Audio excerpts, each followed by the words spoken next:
Welcome back, ladies and gents. On today's show, Volkswagen unveils the new Golf R, and Toyota shows us its SEMA cars. I'm Tiffany Stone, and this is Hagerty's Daily Driver. Let's buckle up.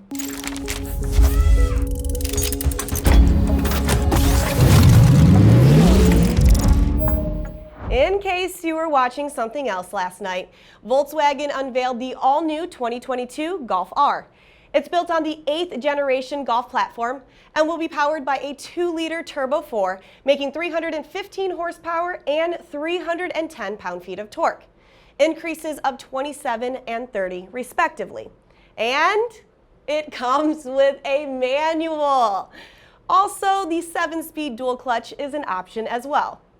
The 4Motion all-wheel drive now has torque vectoring in the rear and can even send 100% of torque to the outside rear wheel. New software also gives you a bunch of driving modes, including Special and Drift. Special sets up the car exactly as VW had it for its Nürburgring run, while Drift mode lets you do just that. The center console has a slight Porsche look, and screens give you all the information you could want. The new R will come out in 2021 with a base price expected over $40,000. A Golf that drifts. Sometimes dreams do come true. Although SEMA was canceled, some companies are still showing off their concepts at SEMA360, an online show happening November 2nd through the 6th. One of those companies is Toyota, who are bringing 4 vehicles to the show. This Tacoma TRD is ready to take you over just about any land you come across. This truck has everything: a winch, a jack, an air take, and of course, a rooftop tent. Oh, and it's supercharged, which is pretty sweet. But of course, if you're Toyota, the S in SEMA is going to stand for Supra. They have 3 of them. There's this GR Supra painted, not wrapped, by acclaimed British artist Ornamental Conifer.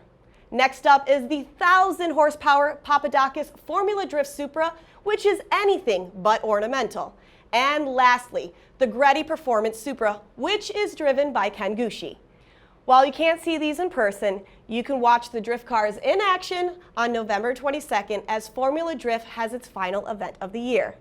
Catch it live online on the Formula Drift website. Want to know just how powerful James Bond is? He can sell a car that doesn't even have an engine. This is an Aston Martin DB5 Bond car. Sort of. It has all the gadgets from the classic Bond films, and some, like the smokescreen, even work. But it doesn't have an engine or transmission.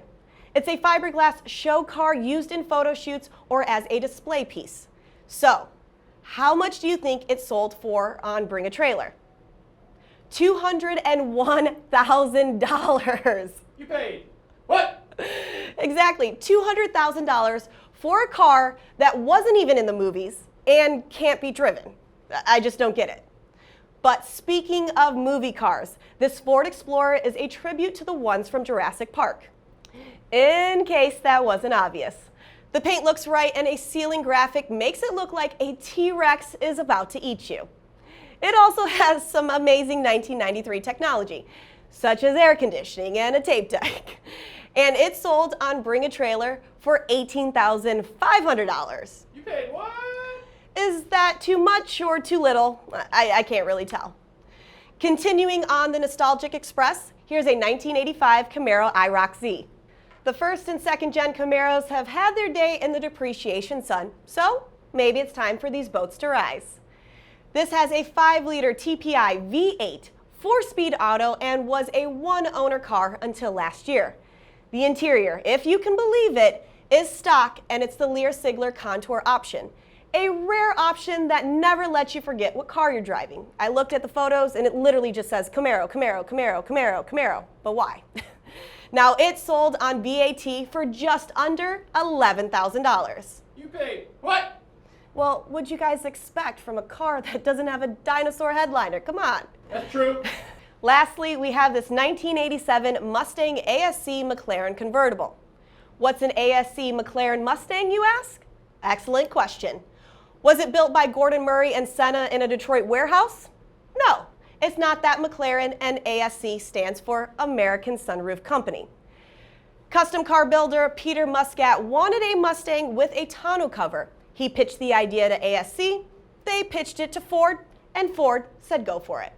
For 3 years, from 1987 to 1990, they made 1,806 of these, and they sold like moldy hotcakes. With all the mods, they cost $20,000 or 40 grand in today's money. But hey, early adoption comes with a premium, right? Well, this one sold on Hemmings for $10,500. You paid what? Honestly, if it were me, I'd just pony up another 10 grand for the Jurassic Park Explorer. What would you guys do? Well, that's it for me today, but I'll be back tomorrow with more car news. But until then, keep driving.